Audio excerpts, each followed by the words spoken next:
හොඳයි යාළුවනේ අපි අද තවත් අලුත් කතාවකින් වැඩේ පටන් ගමු. මෙන්න මෙහෙම චරිත් කියලා නැත්නම් අපේ සුප්‍රකට තරුවක් නළුවෙක් චරිත් ඔව් මෙන්න මේ විදිහට ඇතුළට ගියා. මොකද හේතුව හරක් කටා කියන පාතාල නායකයාත් එක්ක සම්බන්ධව තිබ්බ නැත්නම් මුදල් ගනුදෙනුවක් ඔවුන්ගේ අතර වුණායි කියන කතාව දැන් ඔබ දන්නවා මේ වෙනකොටත් මේ රට තුල ප්‍රචලිතයි. ඉතින් ඒ වගේ කතාවක් අවසානයේ චරිත සිද්ධ වෙනවා සිරගත වෙන්නට.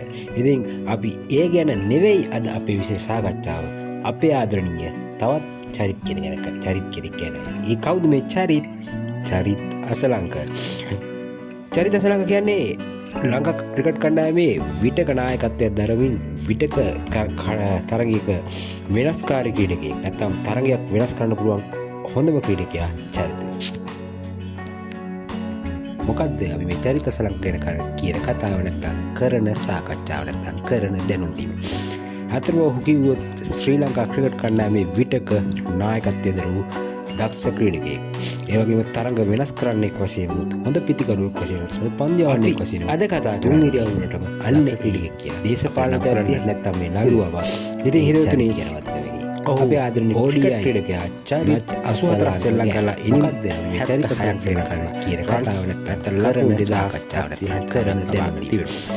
වැඩිම ලකුණු 127 ක්‍රිකට් කණ්ඩායමේ විටක නායකත්වයෙන් දරූ 4 පාරල් 229ක් සහායක තරඟ වෙනස් කරන්නෙක් වශයෙන් 50000 පන්දියවන්නෙක් වශයෙන් තුන්වෙනි ODI වලදී තියෙන දක්ෂතාවය නම් කරන්නේ ටෙස්ට් තරඟ ඉතින් හිතවතුනි තරඟ කරලා තියෙන ඉන්නේ. ඔව් මැච් 3 නැත්නම් මැච් 84ක් සෙල්ලම් කරලා ඉනිම් 76ක් සෙල්ලම් කරලා රන්ස් නැත්නම් ලකුණු 2779ක් ලබාගෙන තිබෙනවා.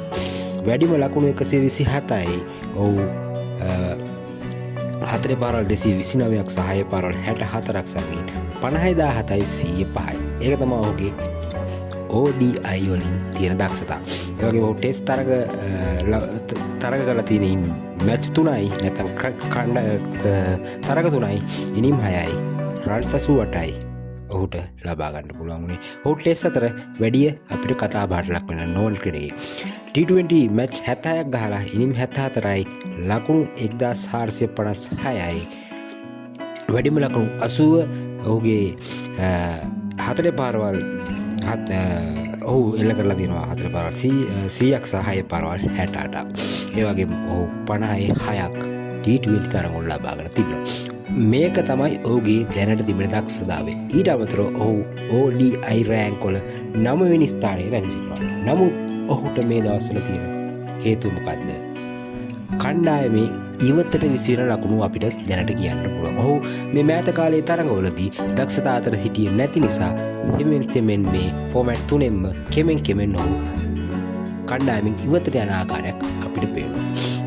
D20 තරඟවල දැක්වූ අදක්ෂතා ඒ වගේම ODI වල දැක්වූ අදක්ෂතා නිසා ඔහුට දැන් වෙලා තියෙනවා කණ්ඩායමින් ඉවතට වෙලා බලාගෙන ඉන්න. අපි හිතනවා ඉදිරි කාලය තුලදී මොහු නැවතත් දක්ෂතා අතරට ඒවි කියලා. මොකද මොහු තරගයක් වෙනස් කළ හැකි ක්‍රීඩකයෙක්.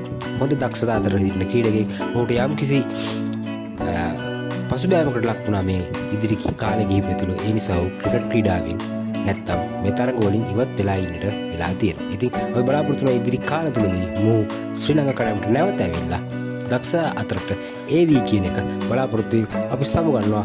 ඕගයි චරිත්ගේ කතාව ඔහු තවදුරටත් ශ්‍රී ලංකාවට සෙල්ලම් කරයිද නැත්නම් ඔහුගේ ක්‍රිකට් ගමන මෙතනින් නිමා වේද?